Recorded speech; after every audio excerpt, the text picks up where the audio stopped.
Hello, Hayden Barton for the Batman tradition. Welcome back. I know it's been a little while, not gonna lie, but it's been good. I've been absent because of some very good and fun events, Batman events actually, and that's exactly what this video actually is a lot about. So for many, you probably already know this, but for some, if they don't, this last what was it? Thursday? Yes, Thursday.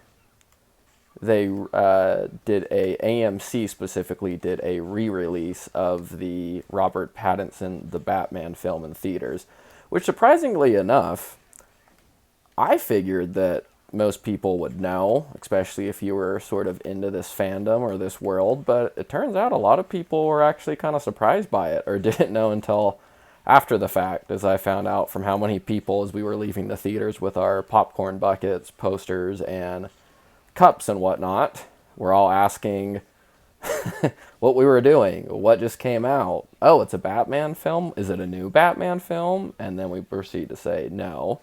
And then they'd be like, well, when did this one come out? Or is it, you think it'll be on Netflix or anywhere to rent soon? It's kind of like, yeah, it's only been there for a couple years, but anywho, that's not the point. But I kind of wanted to chat about and give a bit of a debrief and some afterthoughts of the entire event.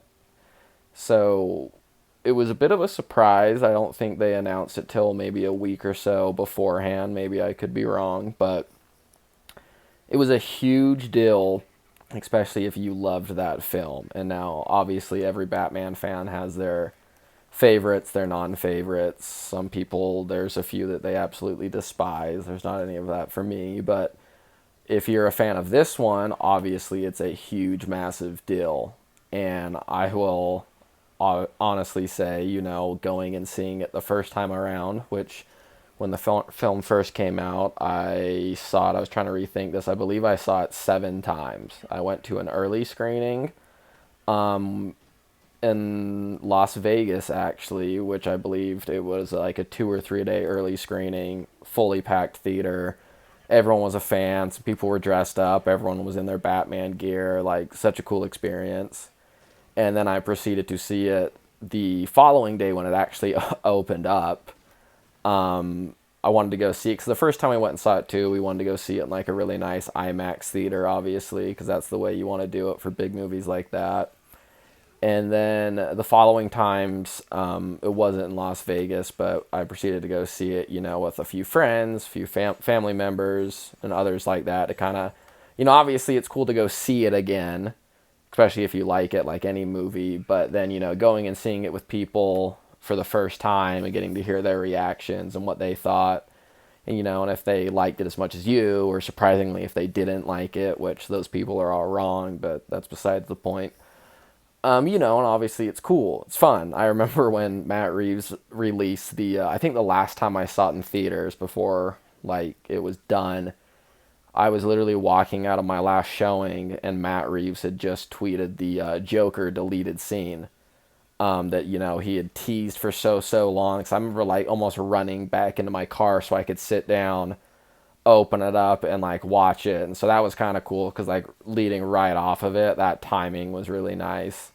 But no, this is something that I recommend to a lot of people because if you're really into this fandom and this character, obviously, unfortunately, there's tons of different ways to interact and be a part of it and just enjoy it, from like merchandise, films, games, and everything like that. But I think going to events specifically like this or Comic Con, or, I've been to a few like director meetups in other areas, just because it kind of gives you a really cool glimpse and kind of real life indicator of like how many people are out there, how many like different people, how many like different types of the world and everything like that like this fandom really reaches out to.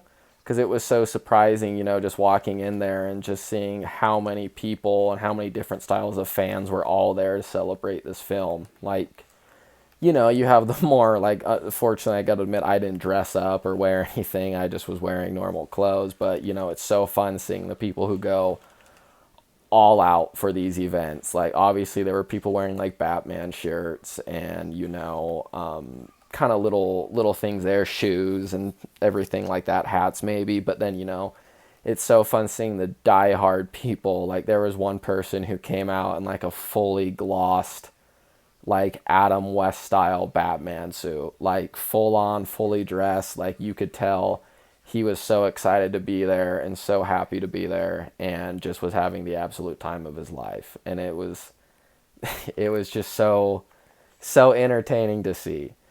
But I kind of wanted to talk a lot about this too, because like, is being what I was getting to with, I recommend it to everyone because you get to really see the real reality too of like interacting with these other people, and like just the conversations or people you can meet through them. And it's just really amazing because it brings so many people together, like, who absolutely are meeting for the first time. You have no idea who this person is, but you all share this common hobby,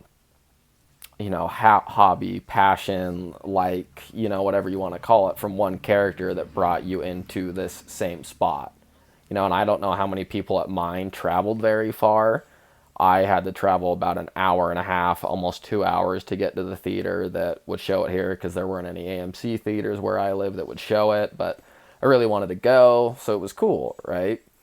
But, and seeing everybody, like, gosh, if anybody doesn't know, and some people probably do, but with the re-release of the movie, they did a popcorn bucket, and popcorn buckets are obviously just everywhere now. Every big film is making it, from a serious point, a stand, like or a comedic point, like Deadpool and whatnot. But they did one for Batman, and it was the bat signal, like fully, like, or not fully, but like a miniaturized popcorn bucket that I might actually make a video about and kind of showing it off a little bit. But it's exactly like, think about the 1989 bat signal they light up at the very end.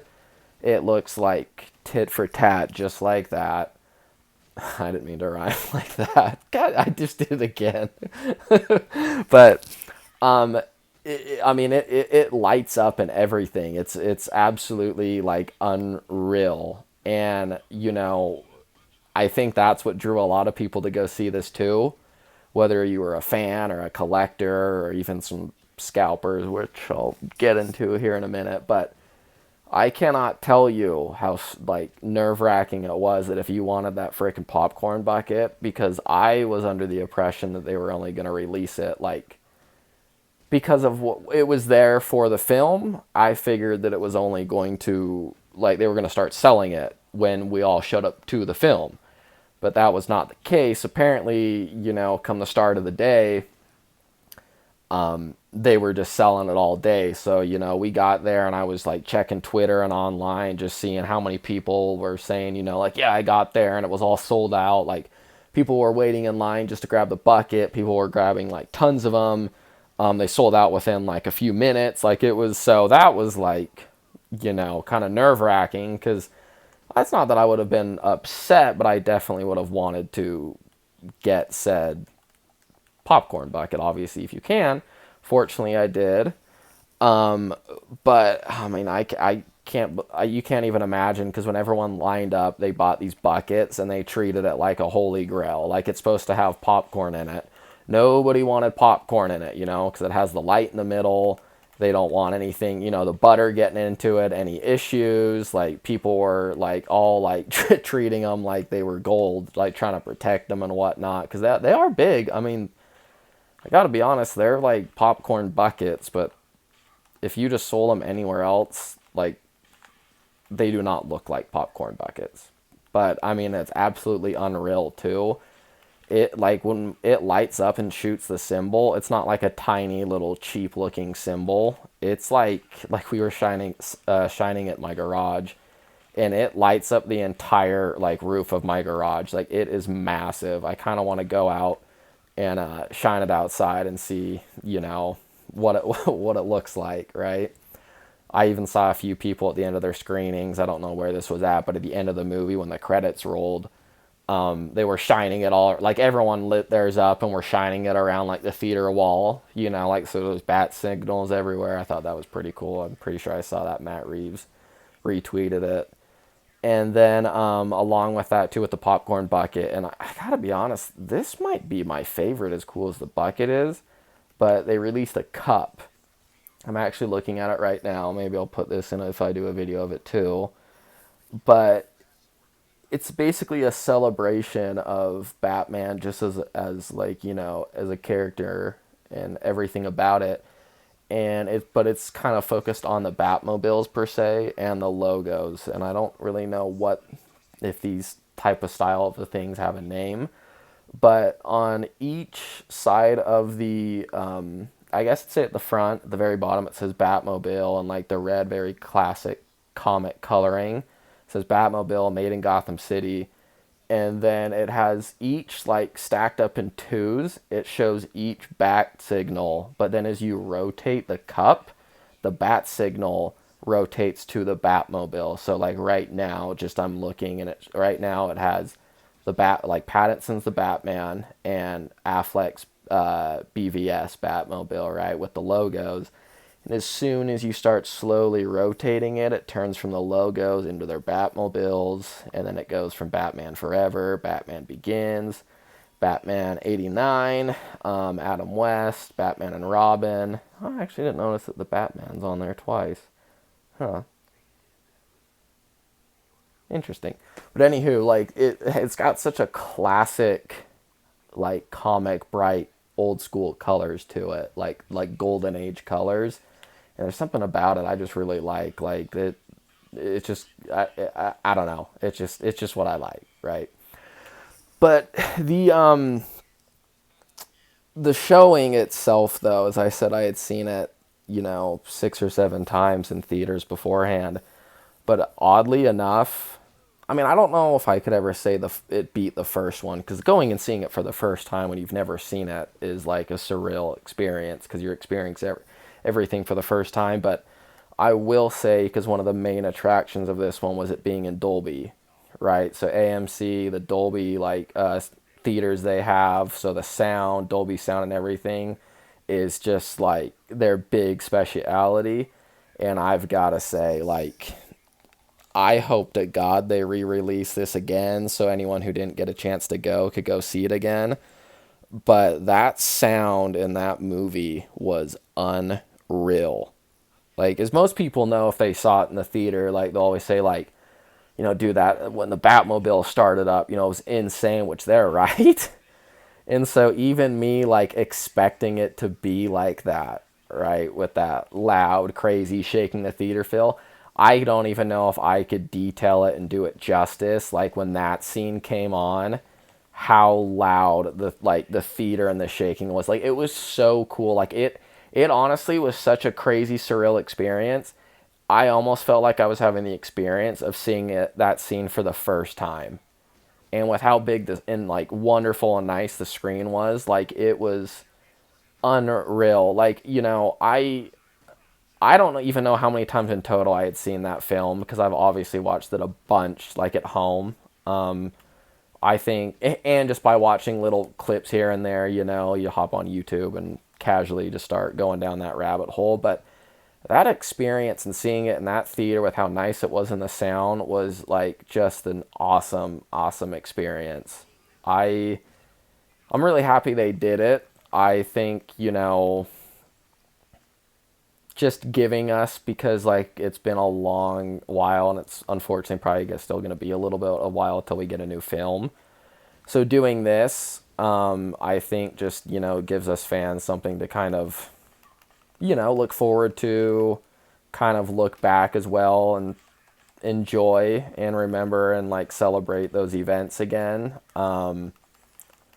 I would also hope to, and I know they're doing it for few with the 85th anniversary coming up, but I'd love to see them do that more frequently with more films. You know, I think a lot of those films don't get re-released enough. You know, particularly like the Nolan ones seem to be re-released the most, which I have no problem with, but As of now, I think they should kind of take a break from that, even though I'm sure it's easy to just throw the trilogy in there and, enjoy it.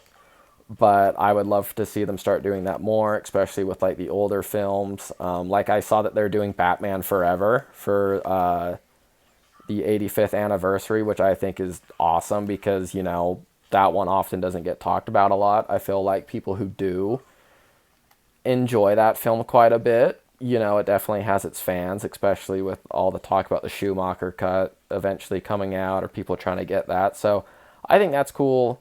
Mask of the Phantasm always gets some love, and that one's well deserved because everybody likes that film, But I just, it's hard to put into words, but like seeing everyone there, because we had to like, everyone got there early, everyone was super excited to be there, and just seeing like sitting in the outside of a theater waiting to get let in and seeing like,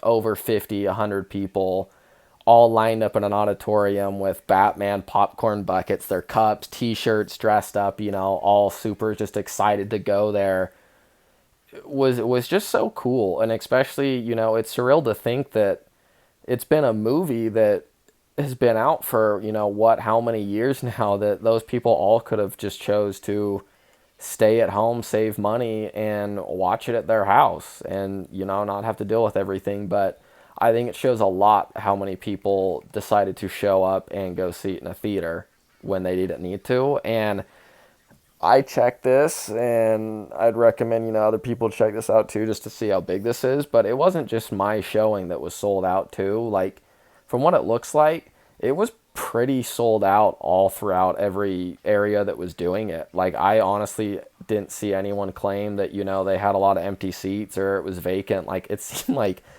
everyone who had a showing wanted to go see it. Sorry, my my game just crashed as I'm playing Arkham Knight, so it distracted me a little bit. Because obviously I'm doing this commentary in the Pattinson suit, because fear is a tool. But I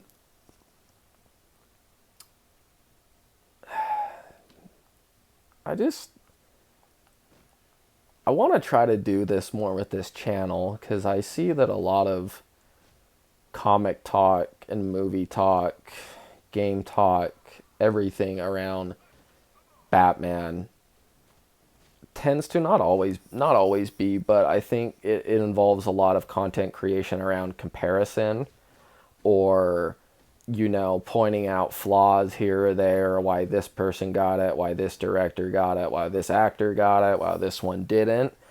And it's all good and fine. I mean, I'm no saying I've done it just as much as everyone else, but I'm definitely trying to do this more to where it doesn't always need to be sort of a put one down to raise up another aspect. Even though people can have their opinions, or some actors or movies had some unfortunate things that didn't get made, or didn't get made quite the same way that people would have wanted.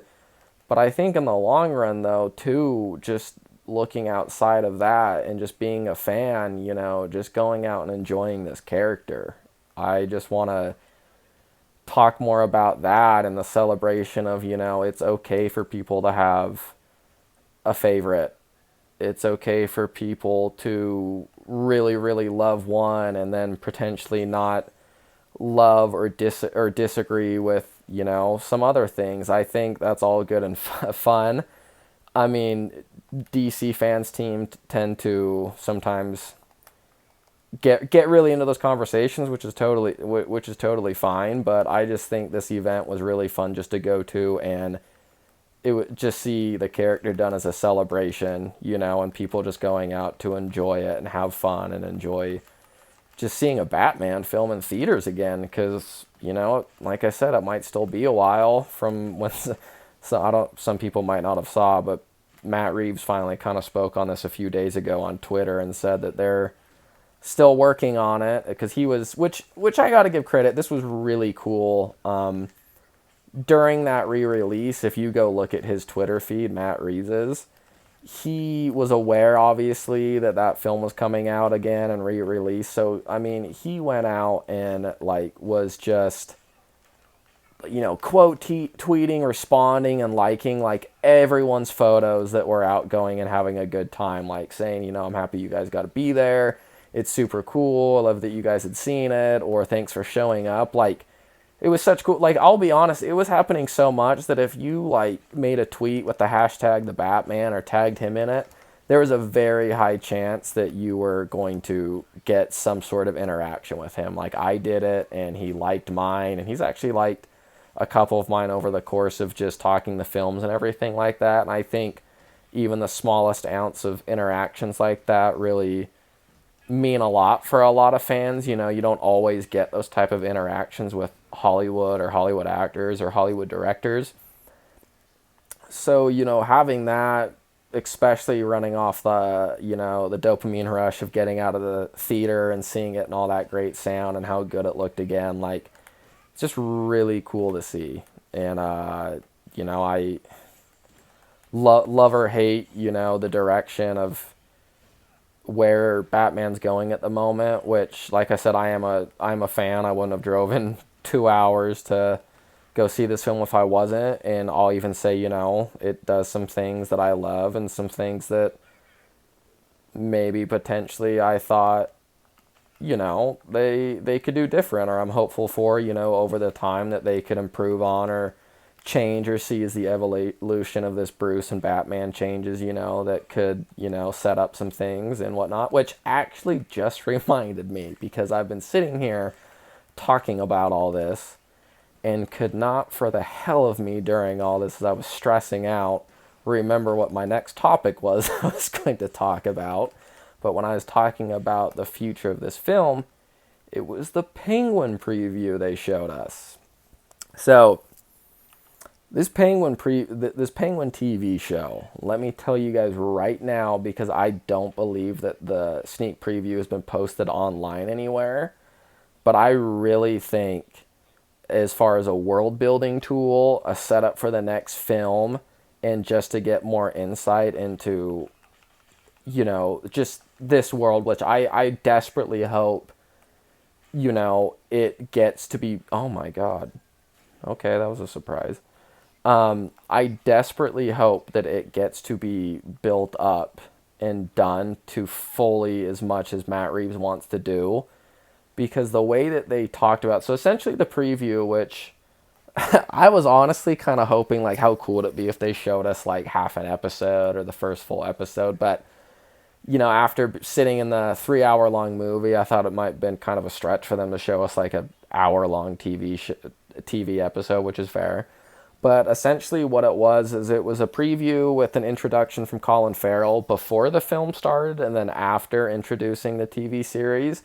And it proceeded to go into a lot of short clips and a bit of scenes actually in dialogue, but then interviews from a lot of the cast, such as Colin, some of the art directors, the writers. Matt Reeves was kind of in it a bit, and they really broke down and got into the details of how they came about creating the show, their goals for the show, kind of the aesthetic and style they wanted to go for the show, and kind of the direction it's going, because they explained very much how it takes place 1 week after the film ends. And they described a lot how Matt Reeves talked about, like, if you're watching the Batman lives high up above the city. Like, he's looking down at Gotham. You know, he sees everything from kind of that upper viewpoint looking down. And then if you're looking at the Penguin, he is very much seeing Gotham through the grounded below, like, you know, slums below, where everything, all the shit really happens, you know, and people are really, you get to see Gotham at its worst, is what it sounded like. So that's where the Penguin takes place. It's definitely about his rise to power into that city, because if you remember at the end of the Batman with Carmine being killed, it shows Oz kind of sitting in Carmine's office overlooking the flooded city, and it doesn't really leave you like where exactly he is left off with that. I still don't particularly know. They didn't mention like if he tries to take over that like Carmine's crime, which it kind of implies it because it kind of, I guess it may have kind of implied it because it shows that he kind of gets into a little bit of some shit with Carmine's. I don't, God, this is gonna be so embarrassing unless it was someone else, but one of the other Carmines, which I can't remember her name. She's in The Long Halloween and a bunch of it. She's like one of the prominent ones, but I just can't remember her name right now. And it looks like there's going to be some turf wars going on with the different levels of the crime gangs and infrastructure, and Penguin kind of going in and kind of causing some issues for all of them, right? And it also, interestingly enough, because it shows Penguin kind of interacting and being around this younger kid a lot. Definitely looks like he's in his 20s potentially. And he's got that very innocent, I don't really know what I'm getting into, I'm not familiar with this world look, so I don't know if this kid's like forced into it, or it's something that he wants to get into, or, what that's about. But it definitely looks like there's going to be some sort of, I don't want to say mentorship of it, because I don't know if that's what Penguin's really trying to do, but that he is going to basically be with that kid a lot and either potentially teaching him about life from the underworld of Gotham.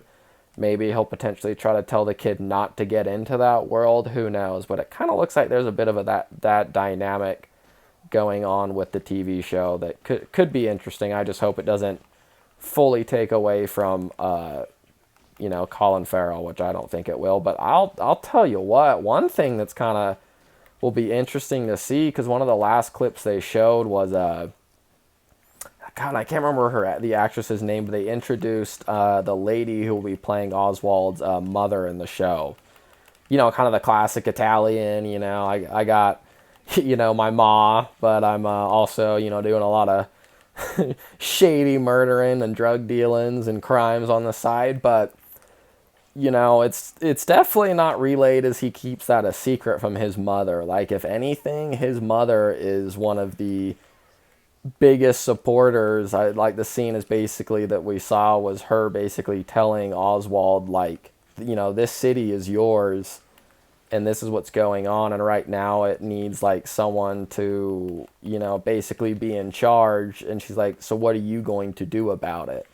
So there's definitely not that motherly, don't do this, go do something else. I can't, like, she's full on, like, kind of like, hey, Oz, I want you to be the Penguin, essentially, which, is pretty interesting. But I guess, I mean, if we all know, if Mom says yes, then that's the only, confirmation you really need. But, I can't say it didn't really show us any too long of a scene or any couple minutes. It was very much like a line here, like a quick little scene there, different aspects of that. I will be curious to see, if any other recurring characters such as Gordon, Officer Martinez, any of those people might come back into for the show. I know, so just recently today, and I don't know who said this, because nothing I ever read said Matt Reeves said this, but apparently they just said for sure that Robert Pattinson will not be making an appearance in the show. But, I mean, I'm not saying that they're wrong, but I would like to think, which, if they didn't want to do it, it's whatever. But I would just kind of be hard-pressed or surprised if during, however many episodes of a season of showing Oswald in there, especially after the events, you're crazy. Like, they're crazy if he doesn't get mentioned or brought up or talked about or anything like that, or even in like a passing, like, oh yeah, like, we just heard that the bat just stopped these people, or the bat was just over here and stop, like, kind of in that. But man, it would be just so crazy if they didn't at least have like a scene, even if it was at the very end or the last episode, or just something of him making an appearance. I just think that would be so crazy for them not to do that. But who knows? I mean, like I said, it's not like I'm saying they're lying, so we very well could watch the entire season and it yeah, no Pattinson can't cameo. Who knows? But I do think it looks like they're putting a ton of detail and a ton of attention and writing into that show. So I'm really excited for it. I think it's going to be a really great show. I think it. I mean, I guess my main hope for it is that I hope that it really, for the uninitiated fans of Batman, let's talk about the people who, yes, they just like it in passing. It's not really like a passion of theirs. It's not something that they go really into the comics or anything like that. I would really hope that the world building done between that film and this show maybe kind of gives a glimpse into newcomers or people who aren't that familiar with it, kind of into more stories of Batman in Gotham City.